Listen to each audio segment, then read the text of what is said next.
Yeah. Cool. So thank you for joining. I like I said, I watched your documentary. I really enjoyed it. It was amazing. I think it's Oh, I, I think it's so important, the message that you have to share. Because I've always believed too that religion kind of divides us. And spirituality is the ultimate truth. And I really enjoyed watching it and seeing how you're getting insights from different religions and showing how there's similarities. So. oh, that's great. Thank you. Thank you for watching it, for your interest. And I listened to some of your music too. And Uh, I just love what you're doing, your message, and bringing the higher vibration, the vibe out there. I, we just need more people like you, right? we need it. We need it. We Yeah. need it. Hey guys, welcome to another episode of Cryptic Conversations. I'm your host, Tunes from the Crypt, and we have another very special episode in store for you today. Today's guest is Catherine Corona. She's a seasoned spiritual teacher and founder of Soul and Spirit, a platform dedicated to deepening spiritual practices and transcending physical limitations.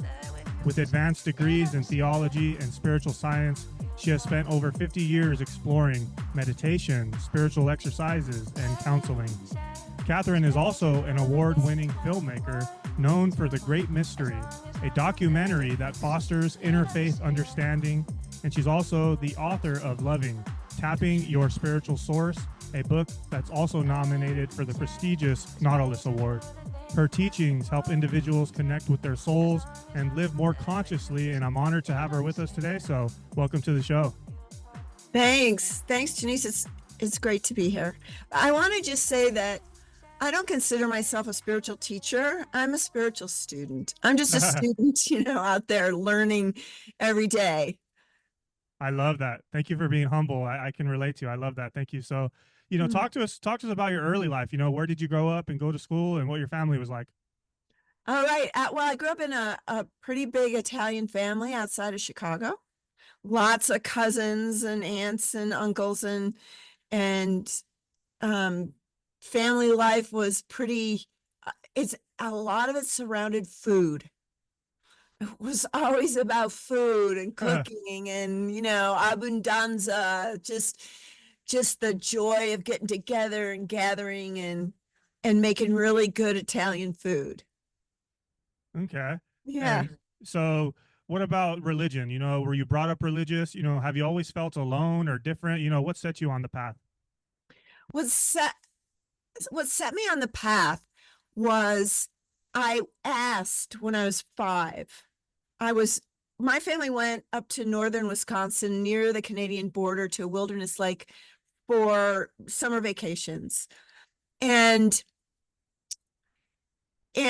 I was waiting when I was little to be able to go out in the woods, go walking by myself. But now, no parent would probably do this now. But when I was 5, because there are bears in the woods, but when I was 5, I was allowed to go in the woods and go for a walk by myself.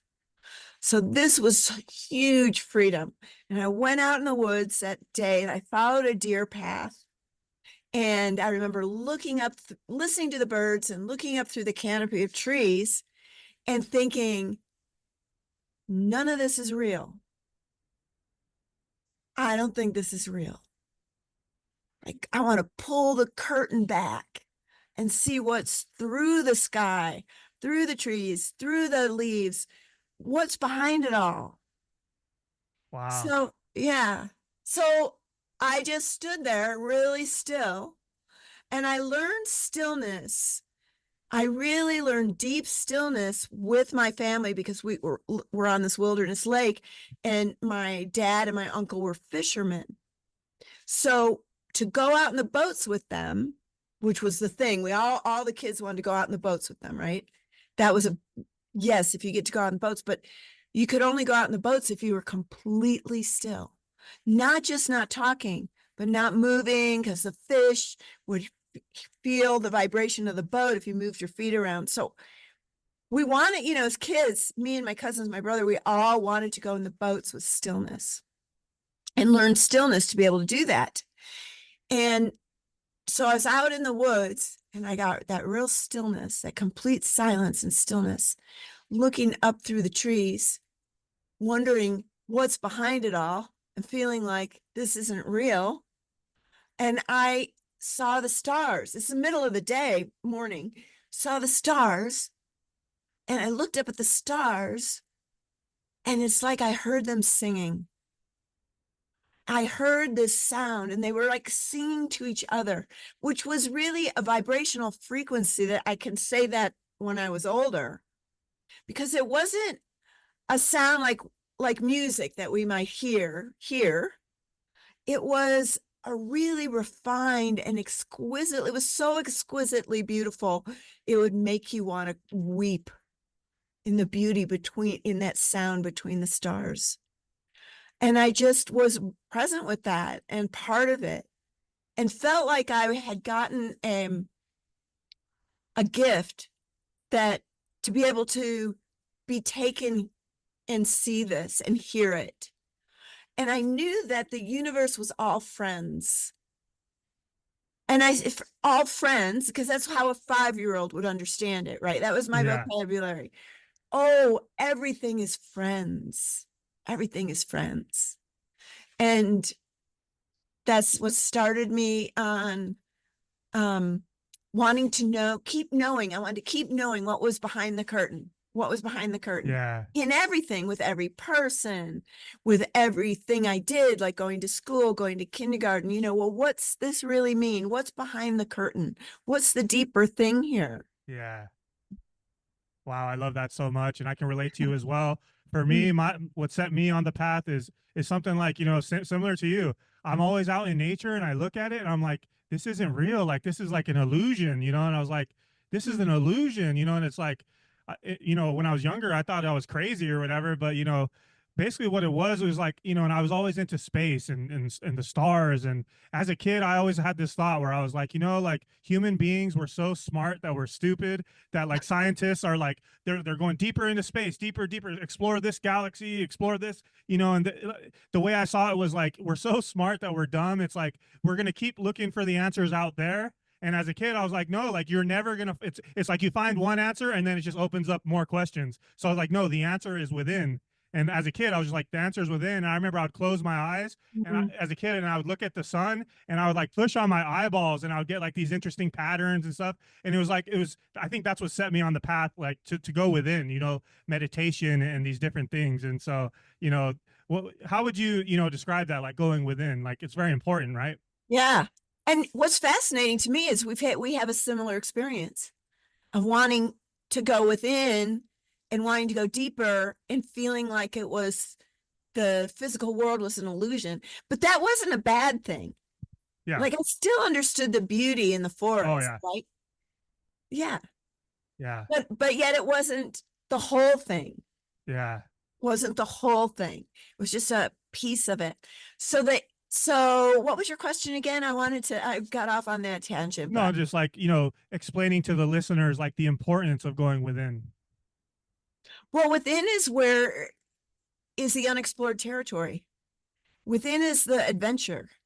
Within is what is when you pull the curtain or look through the illusion. Within is where we see reality with a capital R, where we find our true self with a capital S, our true self, capital T, capital S, or our soul, you might call it our soul, or our divinity. Whatever word you want to use, doesn't matter the word. We have all these different words for it, but it's where we find reality and we find our true self. So if you think of it psychologically, a lot of us are pushed and pulled by our conditioning and society and what our parents wanted for us, their dreams and aspirations, they've kind of filtered in, or what society kind of lays out. And that's part of us, but that's not us. And then if you look into the spiritual realm or the mystic path, this shell of a body here, this is not us either. Either. This is our vehicle while we're on the physical planet. This is in the psychic material worlds, the physical planet. This is our car. This is our Yeah. driving machine, right? But we drop this thing at some point, And we can drop it in meditation. And so we can be aware of what is spiritual, what is the mystic path, what is the mystic and the magic while we're still here. If you have a spiritual practice, part of which is a meditation practice, but it can be many practices. We can talk about that if you're interested. But you can know that greater reality, just like you knew there was an illusion here. Then you want to go deeper, which is inward, to find out, well, what is the reality? Yeah, I love that so much. And I love what you said there, to touch on your point for a second there about how, our body, like we're not the body, like this is just the vessel, this is the car, this is the vehicle. The soul is who we really are.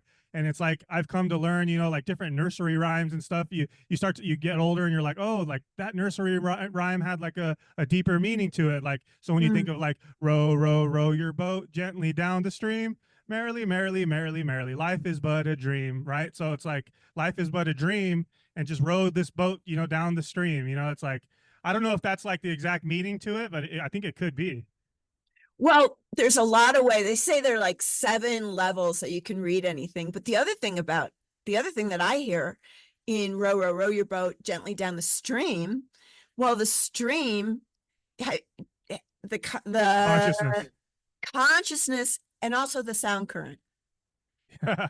the celestial melodies, Yeah. the sound of all creation, that song, those songs of the stars, or that vibrational frequency. So that music that weaves all of creation together, right? Because creation is created out of form, is created from formlessness through vibration, through sound, which is music. Yeah. Man, this So yeah, life this is, row, row, row your boat. Get in that life stream, the sound current, the current that you can go jump in, like jumping in a river, and let it carry you up into the divine presence through your soul, which is another vehicle, but that vehicle travels the spiritual realms yeah. into the creator itself. Man, I love this. I think this is one of my favorite podcasts I've had in a while. I feel like we're starting off really strong here. So yeah, I mean, so talk to us a little bit more about your early life. So did you say, were you brought up Catholic or were you brought up religious?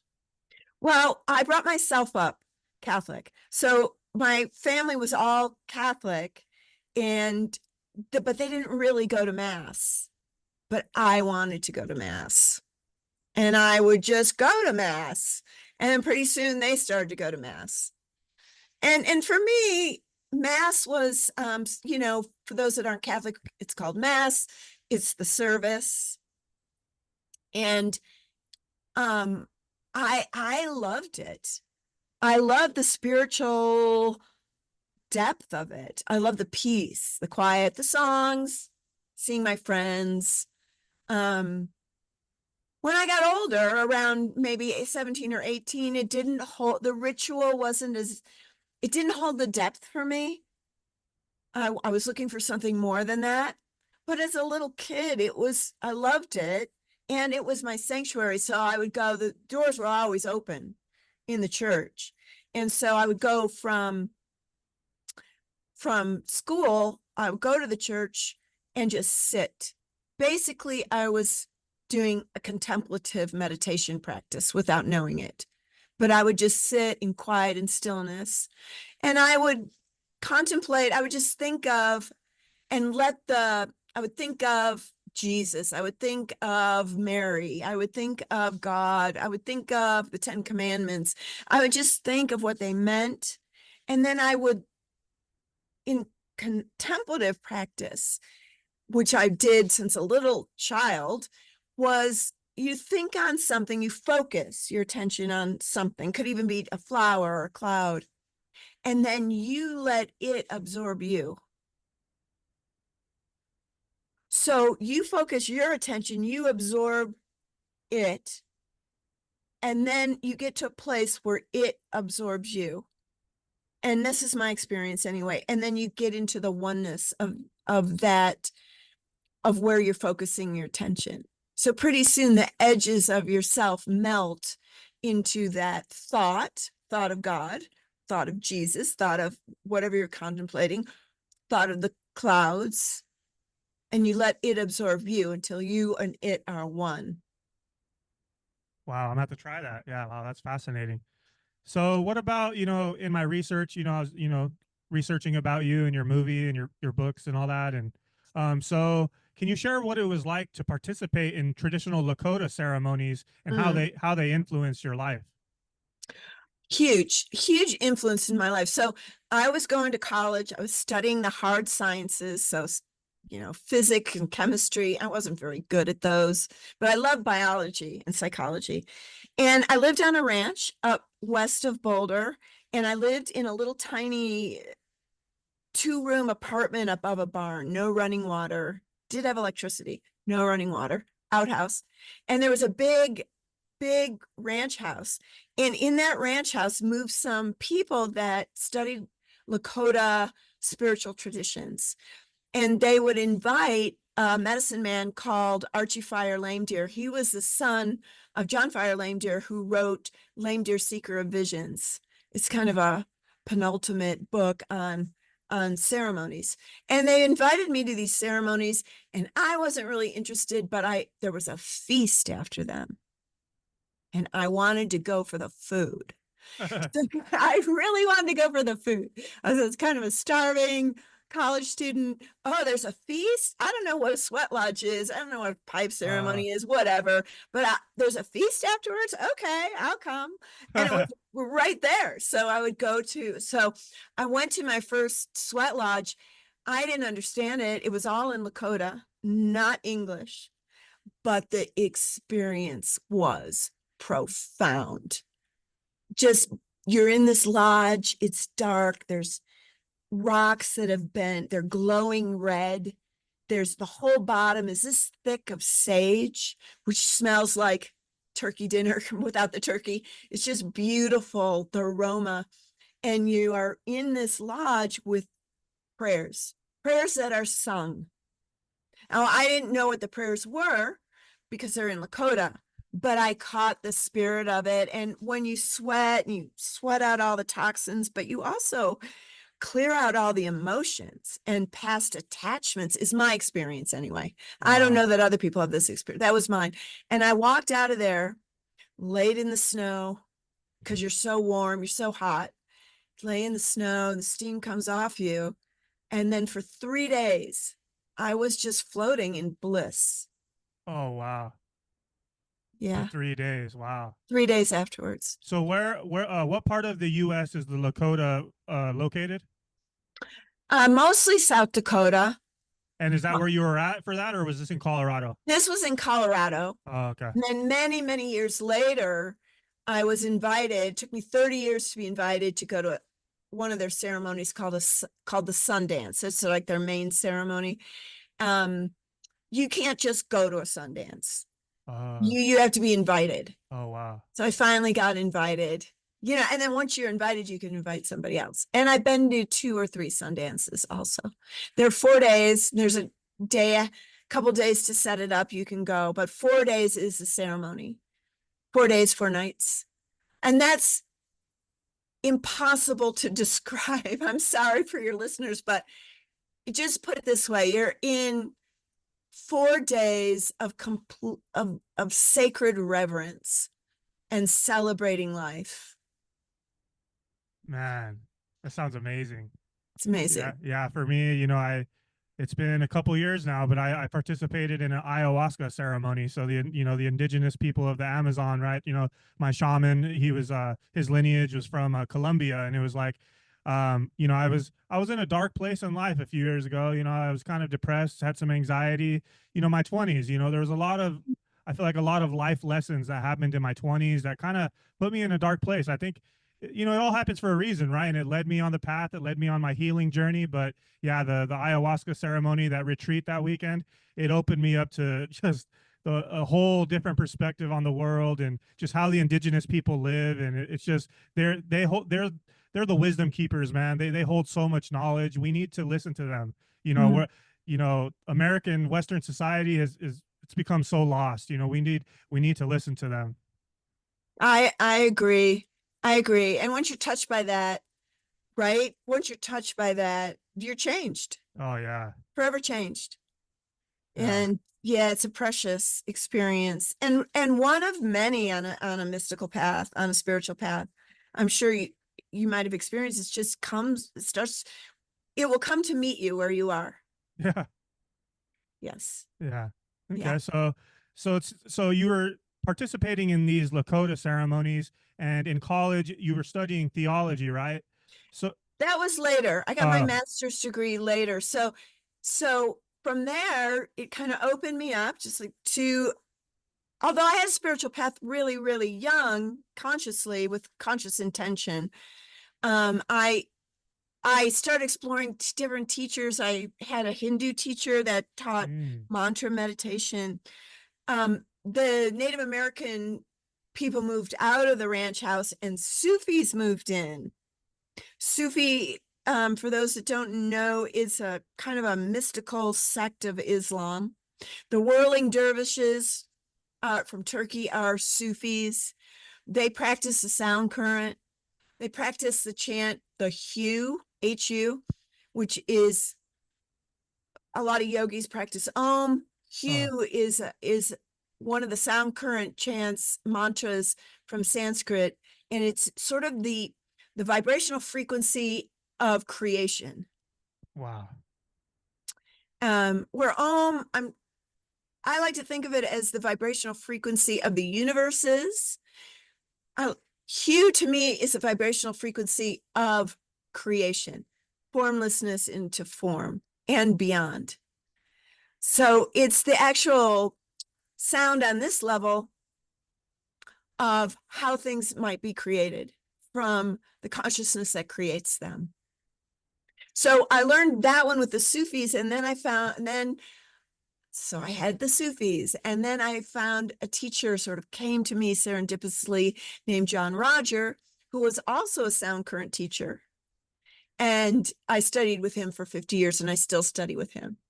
Oh And wow. he taught the Hu chant, teaches the Hu chant also as a mantra through the soul, transcending the soul into the spiritual realms and back into the heart of God.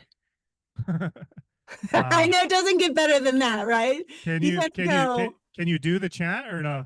yeah, you can do it out loud, you can do it inwardly. How do you I do it? just you Oh, okay. Okay. Yeah, it's similar to Om, but yeah, just you. Okay. it's a little different vibration though. It's a different Yeah. frequency. Okay. So whatever a person likes, because it may change for someone. You might really resonate with Om for months, for years, and then doesn't work for you anymore. Probably your consciousness has changed. Try another one, Mm. or try your own word. Try the word God, try the word love.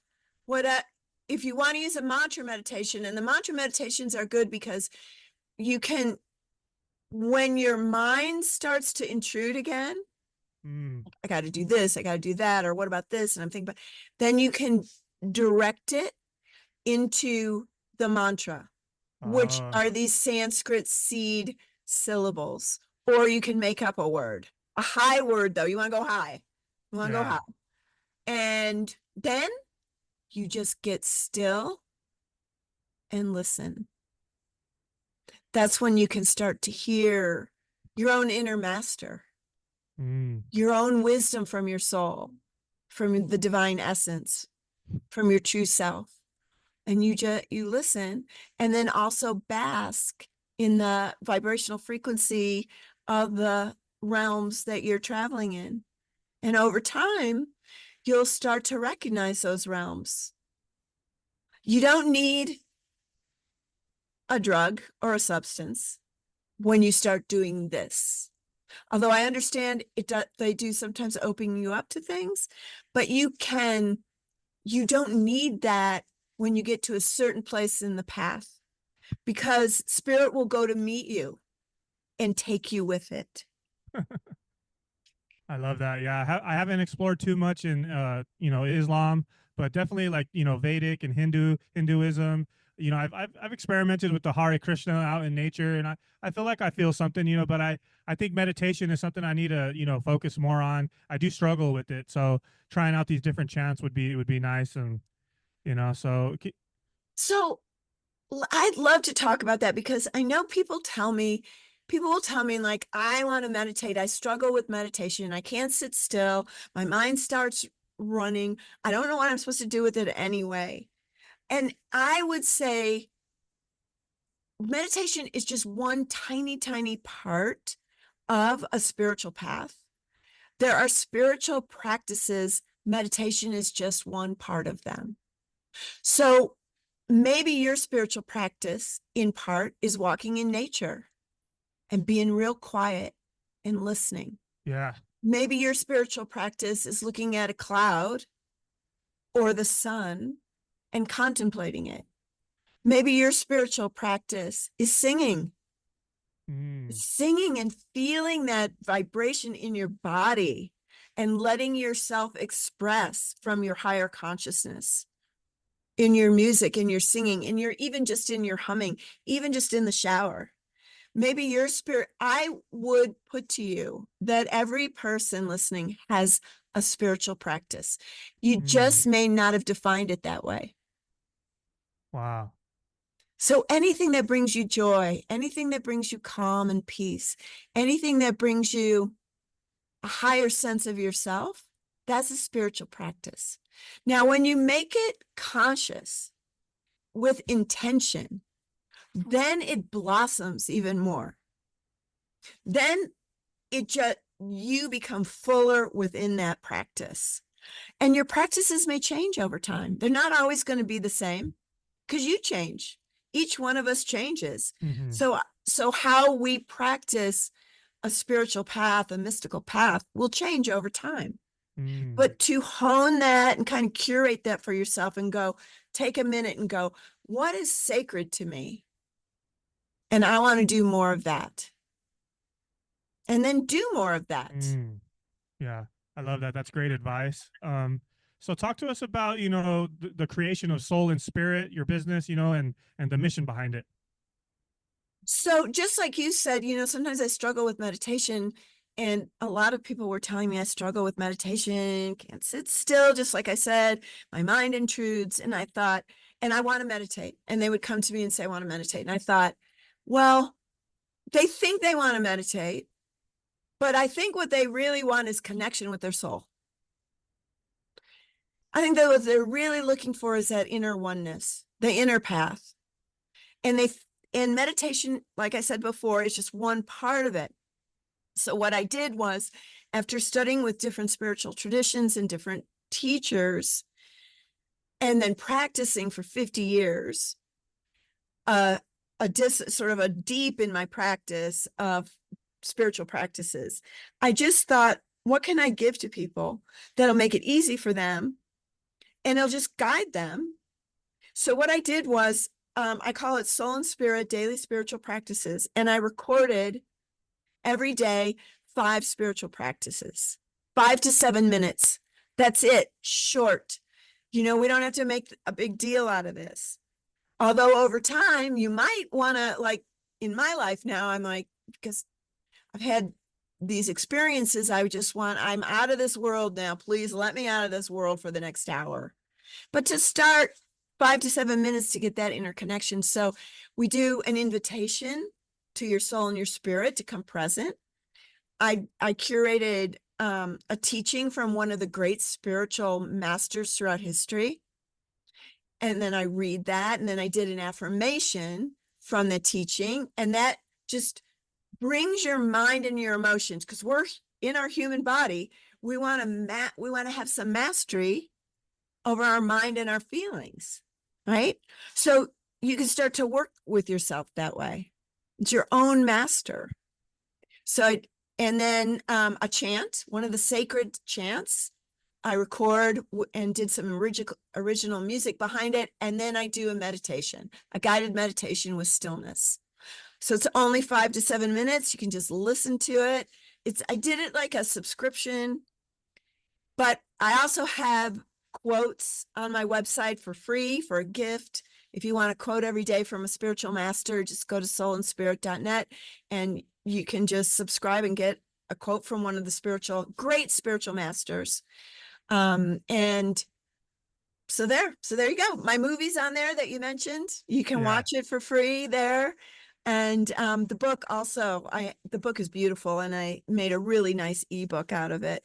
So Yeah. that's available. I have a lot of things that I've done that I just want to share with people.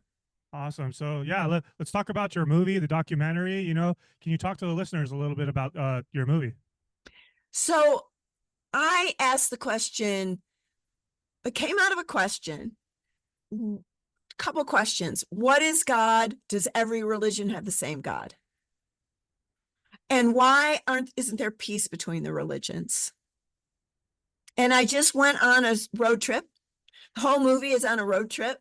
And I went and visited a mosque and a Catholic church and the staff keeper for the Lakota Sioux and a Hindu temple, Hare Krishna Hindu temple.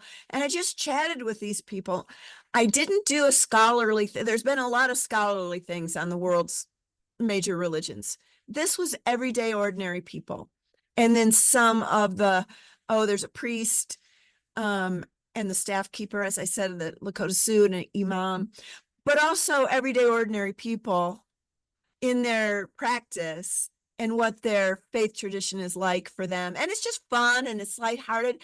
And then there's some really deep, really interesting sort of mystical teachings in there from the Sioux, from Islam, and so that's what I did. It's 83 minutes, and it's up there. It traveled the world, but right now you can see it on my website, and you can just watch it there. Yeah.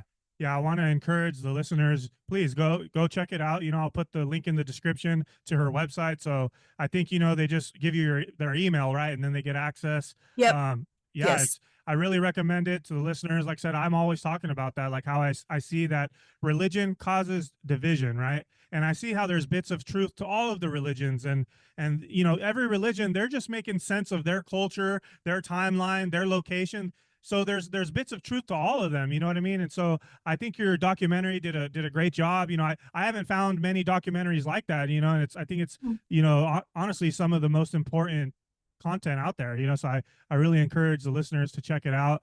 A couple of things here that I enjoyed from the movie was that little girl, man, how smart that little girl was. It's crazy. There's a little girl in it. She was 11, and 11, yeah. she was brought up Buddhist, Tibetan Buddhist. And the wisdom, Yeah. just watch the movie to see her, the wisdom that she has. And she talks about the golden path. I just love that, the golden path. I mean, that's the path to your heart. That's the path Yeah. to your higher nature. And that we all have the choice. What path do we take? Yeah. Yeah. And we get to go to the stupa. This is kind of a great thing. A stupa is, I don't even know how to describe it. It's a Tibetan Buddhist shrine. And you will never get a chance to go inside except in this movie, because going inside is for the higher level Buddhist initiates, Tibetan Buddhist initiates. So you will never get to see what the movie showed in there. I don't know why they let me in. I got really lucky because nobody's let in there. And when I went in there in the stupa, and you go up, there's like 3 levels. The energy was so profound. I stumbled. I couldn't even stand up. And the Wow. man that lived there and was showing us, the people lived on the property. This is in northern Colorado. He's like, "Are you all right? Can you stay in here?" And he understood. I'm like, "Yeah, I just have to get used to the energy. It is so powerful. Just give me a chance to get used to the energy." And he's like, "Okay." Yeah, Wow. powerful. Yeah. Yeah, it's powerful. The other thing I enjoyed too is seeing how the rabbi was taking the Torah, that scroll, how they have such a respect for it. It was Mm. amazing seeing that too. Amazing. And her words were so beautiful. She talked about how God speaks to us. And oh, I'm just getting goosebumps. That how the different ways that God speaks to us, it was just beautiful. Yeah. So, the thing with the movie, and one of the things that I did not expect when I made the movie was that when you get a chance to go in a synagogue, if you've never been in one, in um Muslim, I can't even think of what they call it now, but their place of worship, or Catholic church, if you've never been in one, you get comfortable. You get comfortable with what it is. And all of a sudden you realize these people are like you and me. They're Yeah. just making their living. They're raising their kids. They're looking for a relationship. They're doing everything that everybody's doing. And they're in their religion because that's what they were born into. Yeah. Yeah, I love that. So your documentary, it won some awards, right? I put it in one film festival at the time it was released, and it won the film festival. Wow. It was the best documentary, and it was the People's Choice for the entire film festival. So I was really, I was really moved and touched by that. And, Was that people are just thirsty yeah. for joyfulness and upliftedness, and to find out who they really are, and to be human and celebrate life. Was that your first time making a documentary? Well, I worked in the film industry. Oh, okay. I was in the film industry for my most of my entire career, like 40 years. Oh, So I okay. worked on movies, Oh, TV shows. So I finally branched out and made my own movie. And I'm hoping to make um I'm planning another one. I'm planning on another movie coming up. Hopefully in the spring I'll start filming it. But another documentary, this one on death, oh, calling it Transport. So oh, where do we go from here? yeah. That part of death. And to get back to meditation, I mentioned this before, but when you have a transcendent meditation, meaning you get in your soul body and transcend into the spiritual realms, you get to know what's next. Because essentially you're doing the same thing as when you pass over. You're dropping your body, but you're still here. You're lifting out of your body, and you're going into those high spiritual realms. At least you can. That's available to everyone. And from there, you can open your eyes, open your spiritual eyes, look around, see the sights, hear the sounds, meet the beings, and know where you're going next. But bask in it here. And the beauty is ineffable. It's pure ecstasy. It's pure bliss. I love that. I love that you have such a positive view on death. Growing up, I was always so afraid of death, and my parents are getting older, and I've always been so worried about that day when they die, like how I'm gonna handle it. And after my ayahuasca journey, I talk about this a lot, but I feel like I had an experience of dying in that journey, and so I'm not afraid of death anymore. And it's funny too. I'm wearing a shirt. Actually, it's backwards, but it says we're all gonna die. We're all gonna die. We're all gonna die. So I think the Western world has such a negative view on death, and it's dark and it's sad, and I get it, I understand it, because it's that loss, right? But yeah, I think some of these Eastern traditions have such a more positive outlook on it. It's just you're going to that next chapter, you're going into that next the next phase of your journey. That's why I chose the title for the next movie as Transport. Yeah, It's I about love that. transporting to the next place. I love that. So, we want to do the best we can here. We want to grow to be the best people we can be. We want to try to open our spiritual eyes to awaken an awareness of the whole of existence, pull the curtain back, so that when we transport out of here, we go to the very highest place in existence that we can. And Wow. that's why we're here. This is a springboard. All this slings and arrows and disease and accidents and hardships and heartbreaks and disappointment. Can you transcend that? Can you learn from each one of those hardships? And it can be hard here. Yeah. No question, no life is Oh yeah. easy. But if each challenge, each hurdle is your baptism is your way to learn what you're meant to learn next, then this is a springboard to the most highest level you can be. So I say use your life. Use your life as the best way you can use it. And when you start to really open your spiritual eyes into the higher realms, then your life will be holy, sacred, and of service. Wow, that's beautiful. So what advice do you have for the listeners on how to live their best life and how to pursue that path? That they know how and trust it. That you have the inner guidance inside of you. Every single person does. You know, the old cartoon, you got the angel on one side and the devil on the other. Yeah. You know, there's a lot of truth to that. Oh yeah. A lot of truth to that. So follow that higher voice. Follow that inner angel or the inner master or your divine presence, your divine essence, or your soul, your spirit. Follow that, because you're going to have the choice every day. You're going to have the choice, and you get to decide, am I going the higher path? And if you go the lower path, that's okay. We're all human, but Yeah. just don't keep doing it. Yeah. Just don't keep doing it. And if Yeah. you do it 10 times, just don't do it the 11th time. It's It's okay. okay.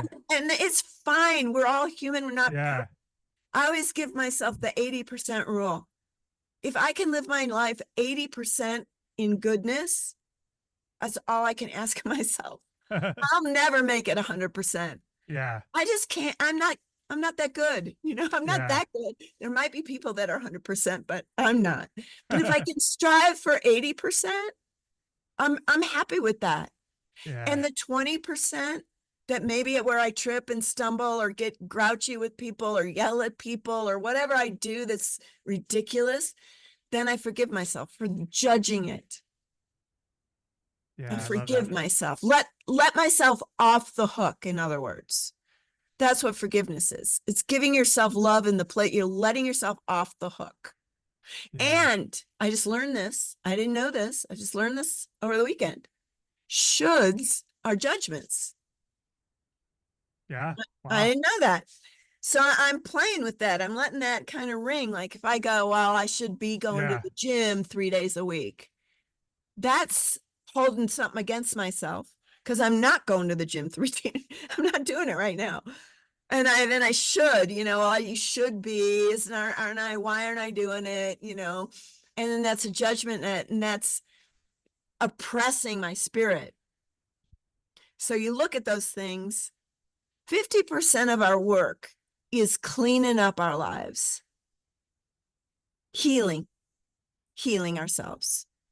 Part of healing ourselves is looking at where we're holding ourselves back. Where's our limiting beliefs? Where's our doubts? What are we holding against, judging ourselves? And then cleaning that up, clearing it up, letting it go. Just giving, loving into there, caring into there. Like, I'm okay. I'm letting myself off, but come on, let it go, move on. And then 50%, and then you do that for other people. If you can do it for yourself, you can do it for everyone. Mm-hmm. It's harder for yourself. So if you can do it for yourself, good. And then the other 50% is traveling the inner worlds into divinity and into the mysteries and into the Wow. magic and the majesty. This is an adventure life that I'm describing. This is a life of adventure, of accountability, of high responsibility, high level of consciousness, and a ton of fun. Yeah, I love that. So, you're also a songwriter. So what inspired you to create The Voice of the Stillness? Ah, well, that's okay. So that is a personal story. So I got cancer when 2010, 14 years ago now. And I was going through the treatment and I felt very desolate at one point. I'd gone through some treatment and I'd had a recurrence, but none of the doctors were listening to me. I knew I was sick again. I knew I'd come back, but no doctors were listening to me. I couldn't get them to get the right tests. and I just felt desolate. Like, why is nobody listening to me? And I was taking a walk. One of my spiritual practices is taking walks and in the countryside. And I started to hear a melody in my spiritual ears.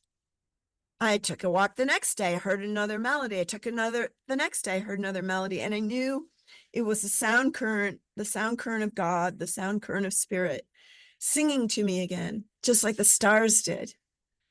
And with that song, I didn't feel desolate anymore. I didn't feel alone. I knew I wasn't alone. So then I started recording, and it didn't matter that the doctors weren't listening to me anymore. It didn't matter so much to me. I mean, eventually I kind of forced them to listen to me.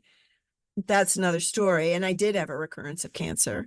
But at that time when I was stuck, really stuck, the songs that I was hearing, the melodies I was hearing were my comforter.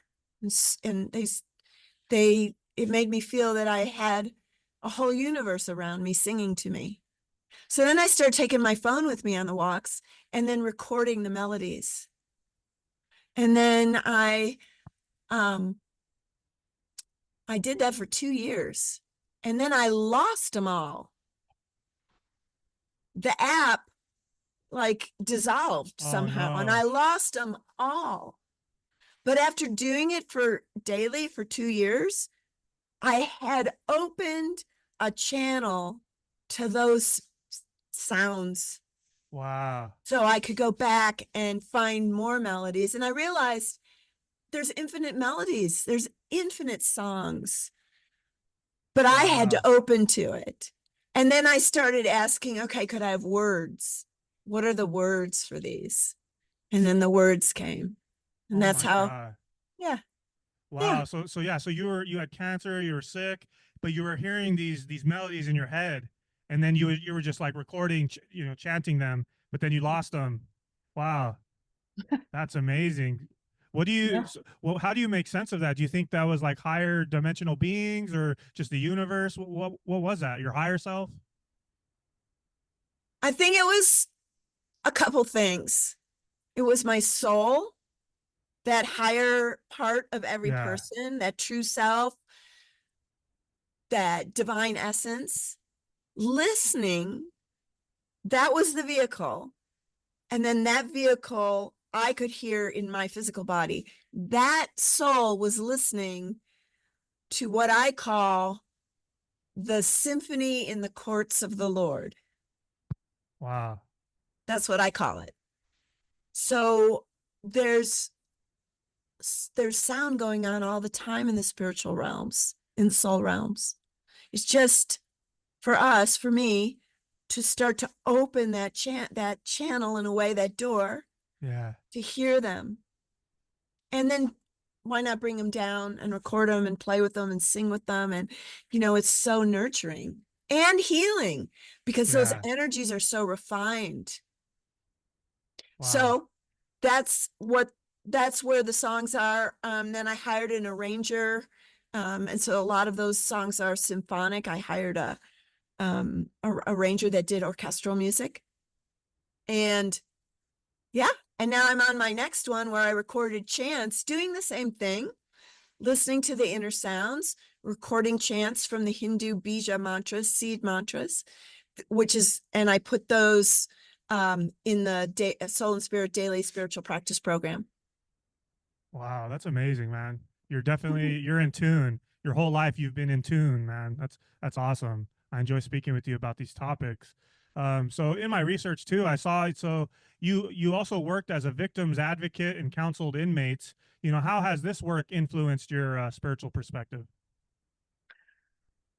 Oh, so I was a victim's advocate with the Boulder Police Department for several years, meaning that if there was a crisis, a death, an assault, drug overdose, things like that, the police go and then they have a victim's advocate go, at least in our area, and many places around the United States have this, but not all.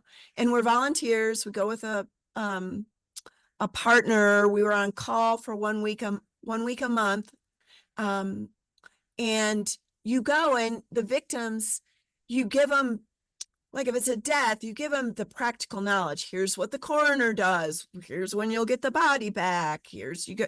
But then also you're there to stand so that those people that have just gone through some incredibly unusual thing in life, they don't have to be alone.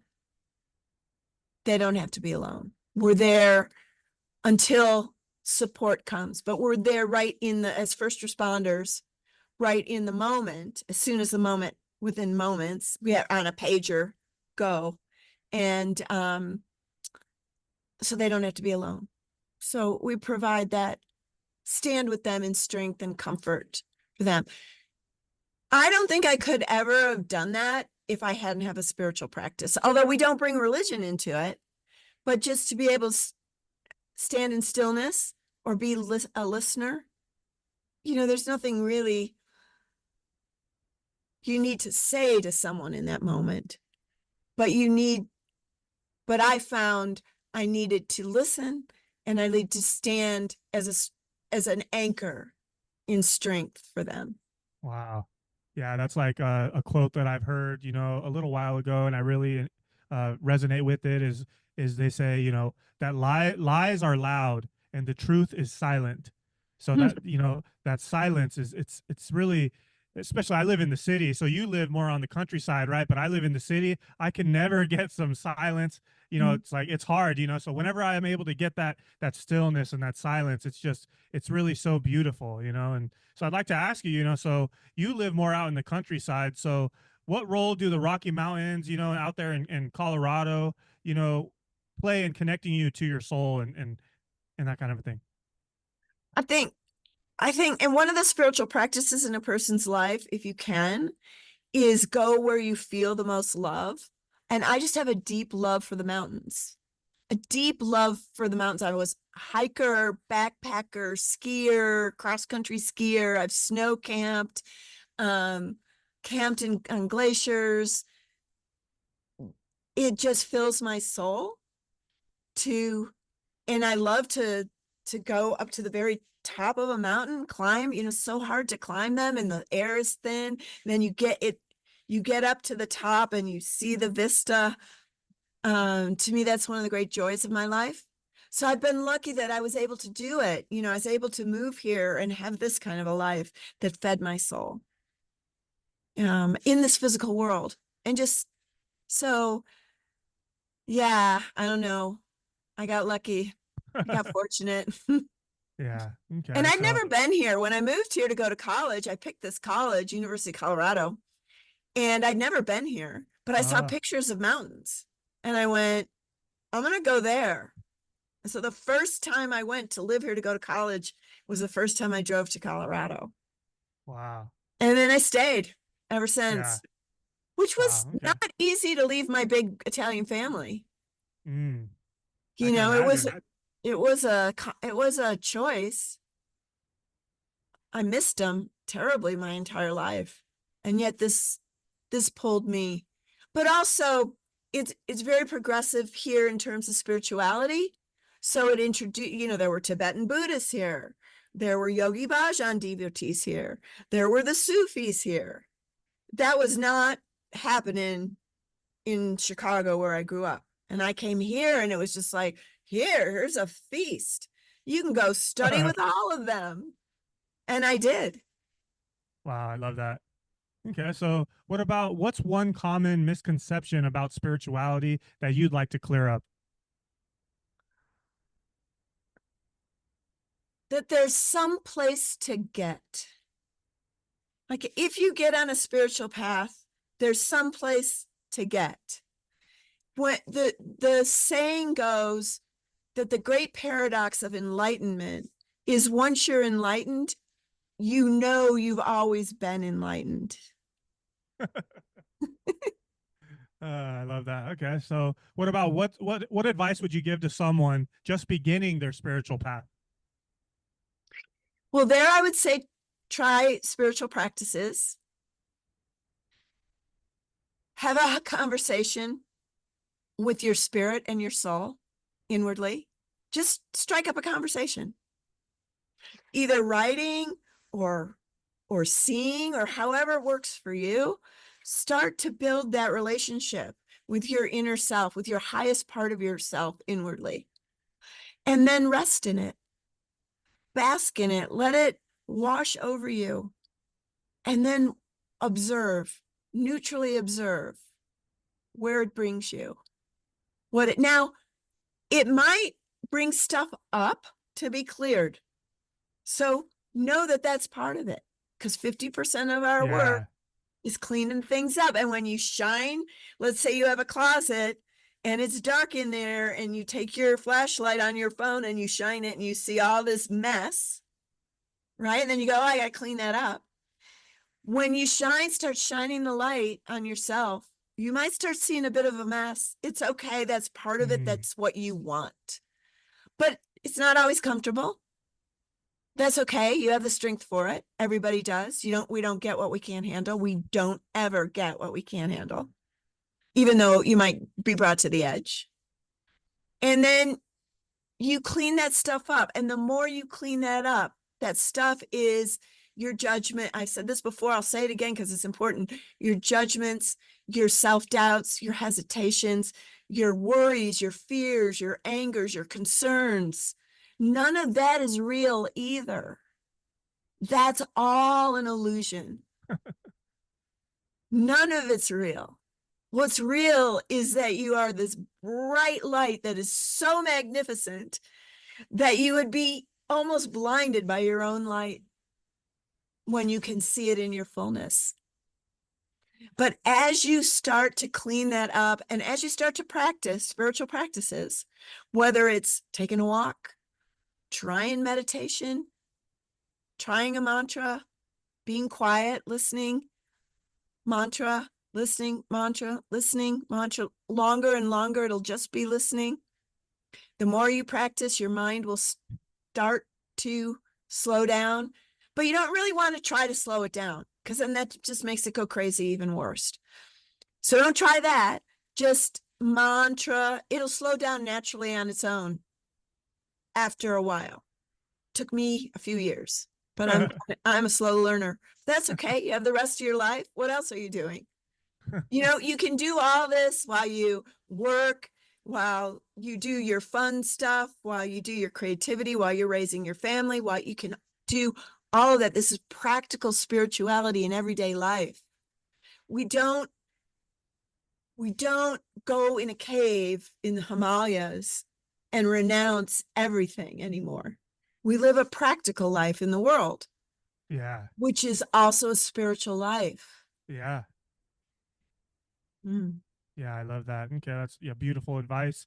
So kind of closing it out here, what do you envision for the future of your work, and what are your future goals and aspirations? Oh, thank you for that question.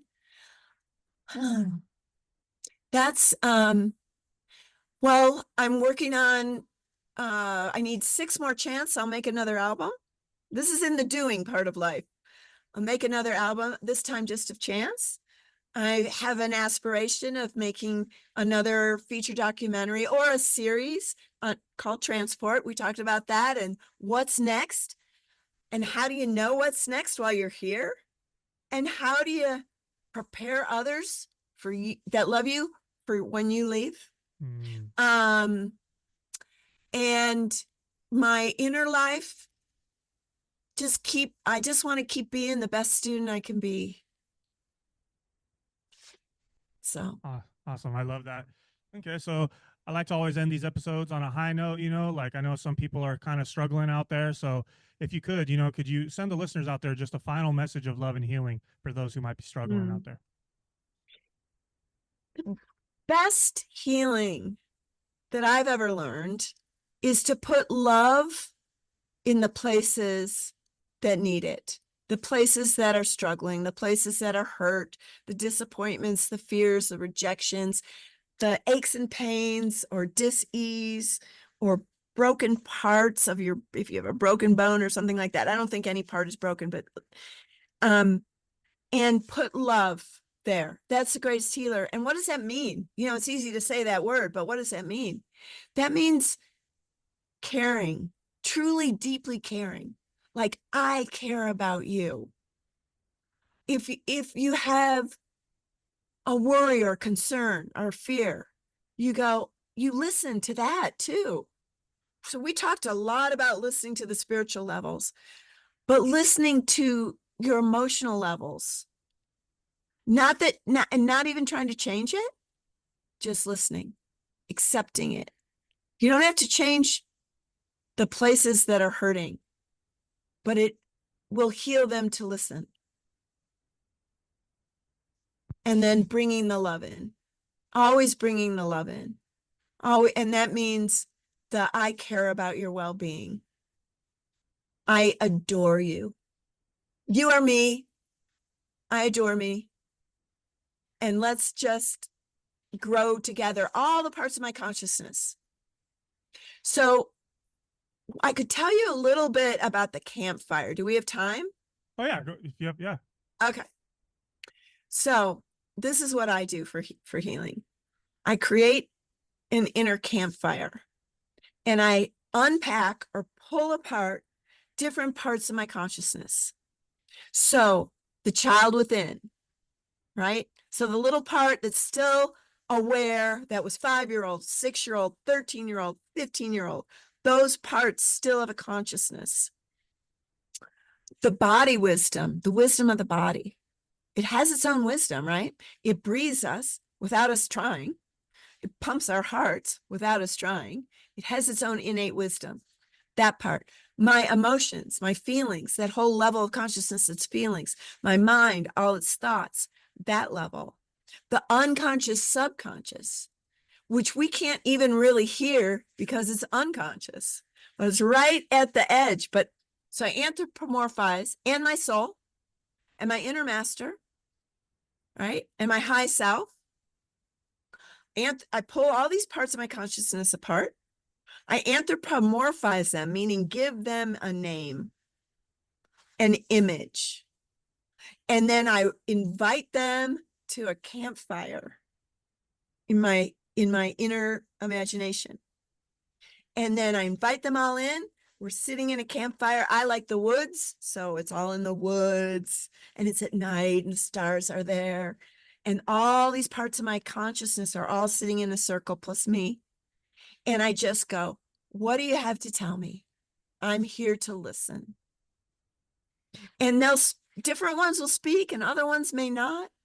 But if like I have some disappointment or, oh, recently I got all wound up about something and I got all just like I was ranting about a new way. I live in the country on a farm and the county, you have to register any agricultural burns, any real campfires that you do. You have to go online and I was just ranting about it.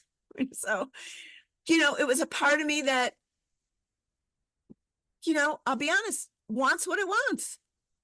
And when it doesn't get what it wants, it gets kind of pissy. So so it wanted to talk like, I don't want to go online one more time and be in front of a screen just to register my fire. If I want to go and make hot dogs and marshmallows out at the campfire, I don't want to have to go online and register my fire a day before and get it, so I was ranting about it. And I started to have a talk. I had a campfire. What is it really? Why are you so bothered by this? And the answer was, I don't want to play by the rules. I'm rebellious. I don't want to play by the rules. So then we have a negotiation. It's like, okay, you're fine. You not playing by the rules has its good parts, but we got to play by some rules. We got to follow the speed limit. Are you okay with that? Yes, follow the speed. Are you okay with registering the fire? Not really. Okay. I'll listen to you. That's fine. We don't have to change that. It's okay. You don't want to register the fire for a while. We're not going to have a fire because we have to register the fire. That's the new rule. And you see how this works? This is how you start mastering your inner process on the psychological level. Yeah. You pull that, at least it's worked for me. And then I go to the higher parts, the high consciousness or the inner master. What do you want to say, inner master? The inner master just basically gets a real big kick out of me and says, I love your rebellious part. We just got to learn that it's okay to have it, and it can be rebellious. Like if you're going to be creative, channel it into creativity, and not when it comes to county rules and regulations. That really doesn't work for you. Because I did have a fire and the police showed up and the Oh, fire department showed up. That doesn't work. Now they were okay because I didn't understand the new rule and they walked me through it, but I can't do that again, right? So how this did is they know you had a fire? a neighbor must have called. Uh, Yeah. yeah. Because we have fires out here. We have fire. We're in fire danger country. Mm, Big time. Big time. So I'm glad a neighbor called. We don't need fires to spring up out of nowhere. mm. So they were on top of it. I did the wrong thing. It's okay. I learned the right thing. And I had to have a campfire about the whole thing. And then because I was, wound up, I was triggered or disturbed, and then I calmed it down. So the idea is, here's how you heal parts of yourself and negotiate with parts of yourself to work in this world and to live the highest life. And then I ask for the inner master, that beautiful soul loving, to just meditate with everybody in the campfire. And then we bring in that divine light and go into bliss. Everybody's happy. And then I go make dinner, watch a movie, and go to bed. So it's life. Awesome. Awesome. I love that. So, yeah. So, thank you, Catherine, for meeting with me today. Thank you for providing such great wisdom and insights on this episode. I also want to thank the listeners for sticking around to the end. So, Catherine, please tell everyone where to find your information, and I'll also add it to the description of the video. So soulandspirit.net.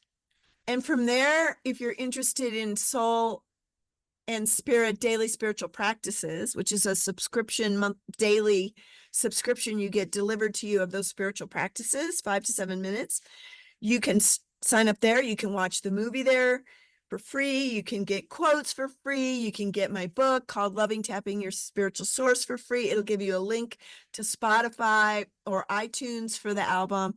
And it's been so wonderful to be with you. And I love your questions, and this has been a deep and meaningful conversation. It really has. It really has. Thank you so much. So, yeah, once again, for the listeners, like I said, I really encourage you, like, go, put in your email and watch the documentary. It's free, and it's very informative, and I really enjoyed it, and you will too. So, so thank you again for meeting with me. Thank you. Thank you. Bye. Bye.